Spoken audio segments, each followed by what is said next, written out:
बड़ी खबर आ रही है। बड़ी खबर बिहार से है, क्योंकि वहां पर सीटों को लेकर अब ऐलान हो रहा है एनडीए गठबंधन का। बीजेपी पश्चिमी चंपारण, पूर्वी चंपारण, औरंगाबाद से चुनाव लड़ेगी। एनडीए के बीच सीटों के बंटवारे का ऐलान हो चुका है।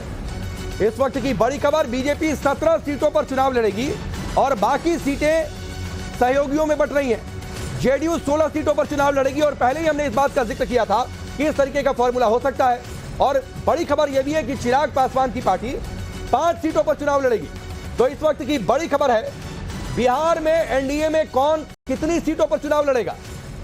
जेडीयू 16 सीटों पर, बीजेपी 17 सीटों पर। चिराग पासवान की पार्टी को 5 सीटें मिली हैं, मांझी और कुशवाहा की पार्टी को 1-1 सीट मिली है। तो आप देखिए, एनडीए में सीटों का बंटवारा बिहार के अंदर हो चुका है। बीजेपी के हिस्से मधुबनी है, अररिया है, दरभंगा है, मुजफ्फरपुर है, महाराजगंज है, बेगूसराय है, नवादा है, पटना साहिब है।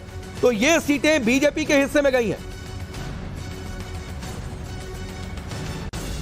इस वक्त की बड़ी खबर, पशुपति पारस की पार्टी को सीट नहीं मिली है। कुछ दिनों पहले उन्होंने खुले तौर पर नाराजगी जताई थी। अब देखना यह होगा कि उनकी प्रतिक्रिया इस ऐलान के बाद क्या होती है, क्योंकि उन्होंने यह भी कहा था कि वो आगे की अपनी रणनीति तय करेंगे औपचारिक ऐलान के बाद। क्या उन्हें मना लिया गया है या फिर वो अभी भी नाराज है, ये आने वाला वक्त बताएगा।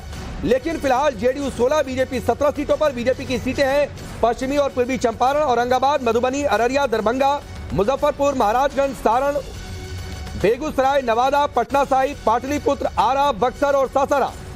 साकेत हमारे साथ जुड़ चुके हैं, सीधे उनका रुख करते हैं। साकेत, सीटों का औपचारिक ऐलान हो चुका है एनडीए में।